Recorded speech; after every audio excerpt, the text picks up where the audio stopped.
Thank you very much. It's a real pleasure for me to be here. I came in a little bit earlier today in the morning and spent some time on campus looking at this outstanding institution. When I got the invitation, I was a little bit surprised because I'm really not, in the classic sense of the word, an entrepreneur, like many of you aspire to be and many of your speakers indeed are. But the primary reason I accepted was because I wanted an opportunity to come and see this great institution that I had heard so much about. And I must say, my afternoon that I've spent walking around, being escorted by some of your classmates and meeting all of you, I've been really very, very pleased at what I have been able to see. And I'm glad that I came here to participate in this wonderful effort. And one of the things that strikes me, listening to the questions, talking to all of you, that in this room and this institution is one of the most powerful brain trusts that we have in the country and perhaps anywhere in the world. You are some of the brightest young people that the nation has, and you are amongst the brightest. And you may not right now believe this, looking at all the struggles you are going through your exam, but if I look at your alumni list, look at what people have achieved that came out of your institution, I am convinced that 10, 20 years later, each of you will be doing something remarkable with your lives and with your careers. And to me, as somebody who has been engaged for a long time in trying to understand kind of the challenges that we as a country are facing and trying to find viable, interesting ideas for them, this represents a terrific opportunity to try and persuade you that some of these issues deserve your engagement as well. One of the issues that something you might be aware of, but I just want to remind you of some of these concerns. India has done really quite well, and there is no doubt in my mind that we deserve all the praise and all the accolades that we have been getting.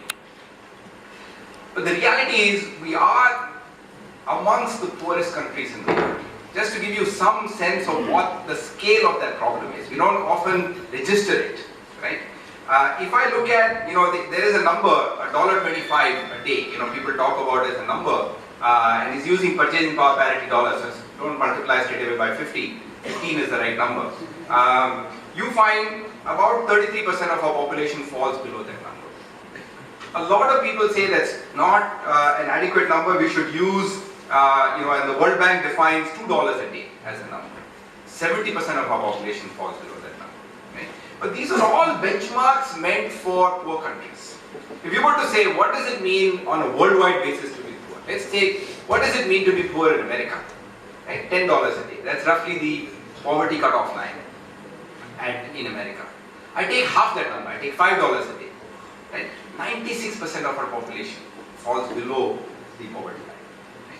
There was a famous report that came out called the BRICS report. You might have heard about it. Some young analyst at Goldman Sachs put out this report in which she spoke about Brazil, Russia, India, China and South Africa as the 5 countries that will overtake the developed countries of the world.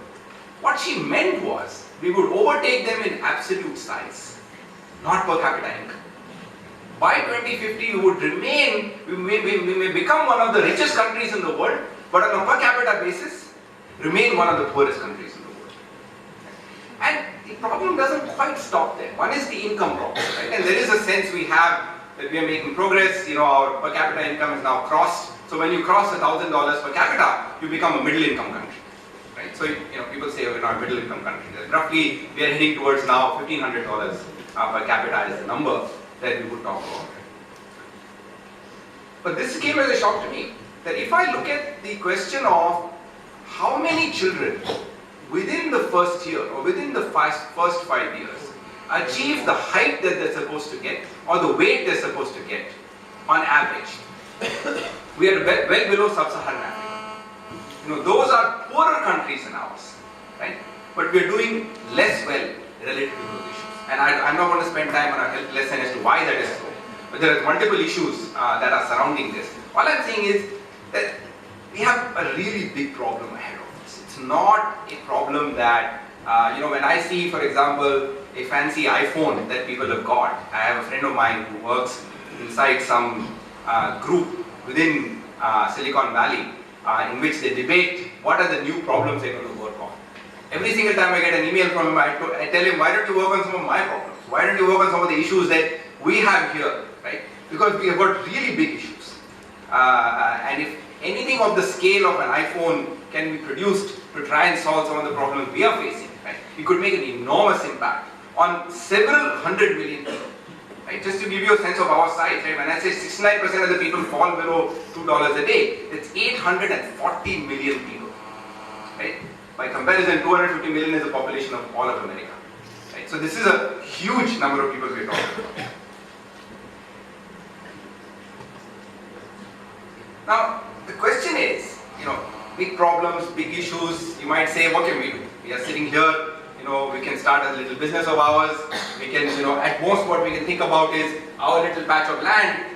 How can I cultivate it better? What can I do more with it? And I'm not at all going to say that's a bad idea. That's clearly a great idea, and who knows what transformative impact businesses like that can have. I heard the story about the SMS machine, something that came out of a little back room of an agricultural distribution office, became a business that was suddenly doing 7 to 8 crore messages. So clearly a much bigger impact than I had thought. So I'm not going to tell you, therefore, these are all bad ideas. But, what I want to try to argue to you, that there are, in fact, when you think about it a little bit, maybe there are ideas that you can work on, that you can engage with, and try to find viable ways in which you as individuals, you as groups of people can actually get involved in these conversations. But as a caveat, I must tell you that I'm very different from the people that you met in the previous session. Right? I'm not your classic entrepreneur. I'm, in fact, I would say almost a diametrical opposite. I'm what one would call a classic, nerd, magu type person. I study a lot. The lady presenting was kind to me. She didn't go through all the stuff that I did. My son wants to know, when did you work? You seem to be studying all the time, right? Because I did an MBA, then I did a PhD, then I went back to Yale, I did another qualification, and I might go back again to do yet another program at another university at this late age. Because, the way I have gone about looking at issues that I think about, right? I'll just give you a little bit of a capsule about my career. After I finished from Ahmedabad, I joined ICICI. I worked with them for 25 years. I was on the board of directors. I was number 2 in the bank for about 7 years in ICICI. And my constant endeavor, both while I was growing up in the bank as well as when I was one of the leaders of the bank, was to try and find solutions which don't meet the kind of test that a lot of entrepreneurs look at, right? You are looking at, when can I break even, when can I find something that satisfies customers quickly, when can I find a pragmatic solution so that the pluses and the minuses add up, right? I don't like pragmatism. I'm somebody that says, no, I have a mental idea in my head, right? And I will stay with that clean idea until I'm convinced that it's simply not going to work. The reason I do that, and those of you that have worked with large organizations, and I certainly have had the experience of working with ICICI Bank very closely. In an organization that has 60 people, 70 people, 200 people, you don't think about things like culture, you don't think about things like, replicability, you don't think about things like impact. We in ICICI went, and I was part of the original team, from 300 people to 3 lakh people in terms of total numbers of people. We went from a balance sheet of about $1 billion, 5,000 crores, to a balance sheet that crosses 5 lakh crores. Right? Enormous transformation, very, very quickly. Right? And for those of you that have dealt with us as customers, I didn't see an ICICI Bank around, so maybe you're not. But those of you that have dealt with us, there was a period of time in which we really lost the plot, right? Because we didn't anticipate what pragmatism would result in, right? Because we focused on the next problem at hand, and we were very good at what we did, right? Because we moved very fast, we were facing an environment which was dominated by the public sector, and we grew to be, and we still are, the second largest bank in the country. Right? We found that building clean solutions then requires you to undo all that you did while being pragmatic. and then you find that you can't do it. You almost have to shut the organization down and start again. Because in your pragmatic approach, you ended up creating things that, and cultures that you cannot undo. Now, that doesn't mean this approach works all the time. It fails frequently. Because obviously in your mind you have some clean idea that you dreamt of when you were having a shower, right? In the real world, you might have missed several little details. My own sense though is that if you figure out the problem and you think about it carefully, right, and you make sure that your assumptions, your whatever it is that you've done in terms of model building is clean and it feels right to you, right? My own instinct is don't give up on it too quickly. Don't give up on it too quickly just because it's not making money, just because something is not working out well. Stay with that idea as long as possible. And I'll give you an example of an experience that a few examples of experience that I've had in my career. I was a member of a committee that the Securities Exchange Board of India set up to launch futures contracts. You don't know finance, obviously this may not mean much to you, but in the good old days, when I was a young man like you, the stock market was an entirely rigged play, right? Some bunch of people sat in one room and figured out what the prices of every script were, right? And they controlled everything. They controlled it mainly because they controlled the financing that you needed to buy the stock and to hold the prices. It was called the Badla market, right? A very informal market, right? And only 20-30 people knew. And these were the brokers of Dalal Street. Right? These were the people that ran the show. People like me, we came in, I had a PhD, my advisor, Sanford Grossman, brilliant young man, PhD age at 21, fully tenured professor age of 24, great faith in markets. I came in with that kind of a background. Me, and it's not just me, there were about, I would say 20-25 of us in India at that point that had this belief. So, Securities Exchange Board of India appointed all of us to a committee. One of my batchmates from IIM Ahmedabad, J.R. Verma, he was the head of that committee. And we came up with a design that we thought was a brilliant design. Right? We launched day one. Lots of excitement, everybody said great things about it. Day two, the contract collapsed. There was simply no interest on it. Right? The Economic Times headline said, the brokers have won, all these academic PhD types, they have no idea what they're talking about. This is India, all this fancy stuff doesn't work. Right? I was convinced that we were right. There was no doubt in my mind that this was going to work. Right? Too many markets had gone this way. Right? And this kind of a fractured, illiquid, non-transparent market was not the right idea. I was the treasurer of my bank. Right? And we are a big bank. Right? I went to my boss and I told him, so this is what I want to do. He said, I'm clueless what you're talking about. You're convinced? Go ahead and do it. I entered the market with the balance sheet of ICICI behind me to say I will buy and I will sell. Right? I will simply buy at a lower price and I will sell at a higher price, but I will always be in the market 24 hours a day, supporting this contract. For the first few days, people didn't believe me. Right? The price stayed. I said, you hit me as much as you want. I will never withdraw from the market. It's called a market making function. Right? You hit me as much as you want, I will be there. 6 months, I was 50% of the market. Every single trade was with ICICI. People started to get a sense this thing is working. There is liquidity. There is somebody with a price. Somebody is willing to trade this stuff. Somebody believes in it, or somebody with a big balance sheet believes in it. Right? Gradually, other people started to trade with each other. Just to cut short to what happened 12 years later, the derivatives market is multiples the size of the spot market. Yeah. Right? We wiped the entire market out of non-professional insider trading. The largest exchange is not the Bombay Stock Exchange, it's the National Stock Exchange. Right? And we were able to show that a bunch of professionals working with public sector organizations with good academic qualifications were able to come out and show the random market that this stuff actually works out. Right? Again, very much an academic kind of approach after a big problem. I'll cut forward to one more issue. Another market that, in my role as ICICI, that I started to get very distressed about was, and those of you that come from rural areas, you would know this market well, is the market for agricultural commodities. Right? It's all controlled by the RTM, the commission agent. And I'm not telling you every RTI is a bad person. There are great RTIs as well. The unfortunate thing is, he represents the chicken's neck through which the entire trade has to go. Right? He aggregates, he provides some very useful functions. But at the end of the day, this is not, in my mind, the vision of a modern, market in which the nation is trading across the board. Kadhi in Gujarat is a place where, for example, a lot of India's castor is made. Right? You've got a castor oil, castrol. Right? This is you guys are experts, I'm not. But my impression is it's a high viscosity, organic oil that, at very high temperatures doesn't metabolize. So it's a very valuable product. And India has got a stranglehold in this global market. We are a big part of the global market. It's an important market. Right?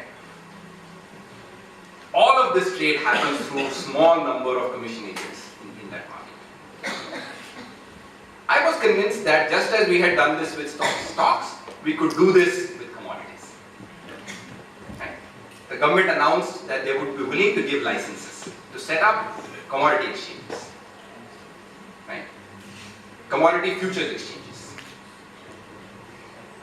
Again, I had ICICI with me.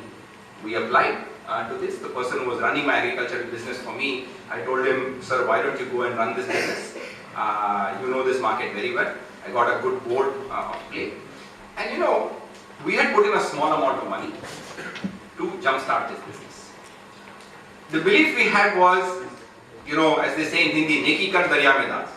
Who knows? It might take off, might not take off, but it was an opportunity for us to shape a market that was going to be a future market.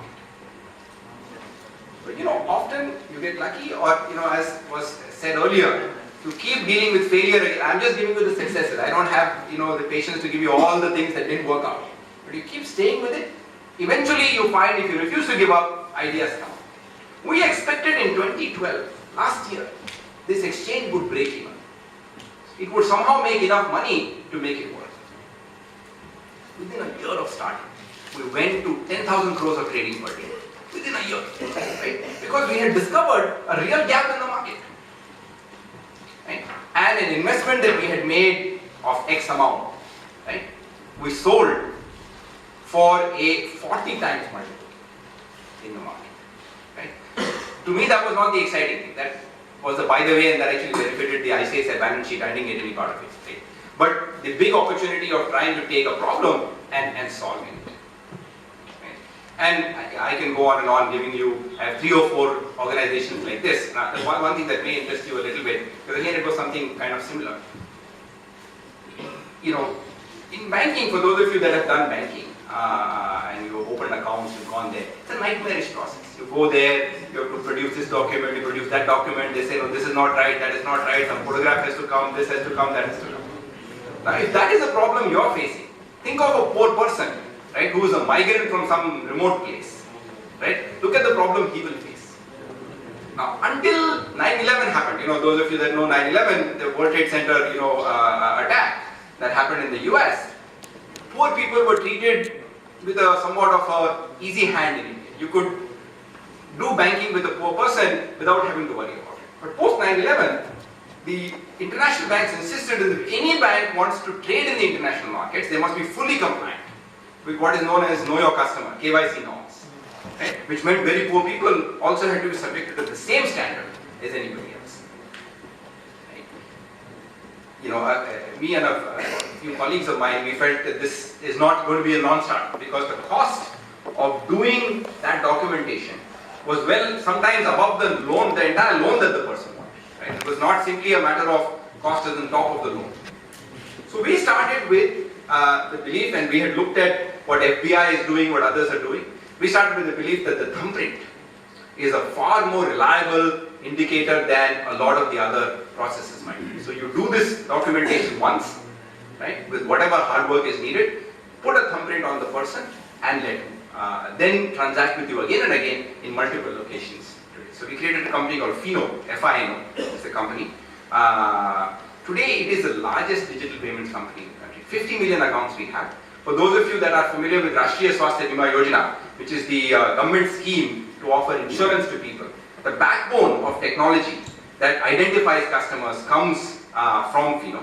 We have 30,000 branches to actually process digital payments. And we are the precursor to the UID movement that came. Because watching us, a lot of people got confidence that this process actually works at very, very large scales. And all of the ideas that I spoke to you about started with a small idea, started with a sense of 3-4 people sitting in a room, just like was described earlier, right? We were fortunate so far that we had the backing of a large institution, so you might say, well, I don't have that. That's clearly an issue, right? That was important for us because I haven't told you the failures, because successes are big, the failures also tend to be pretty big.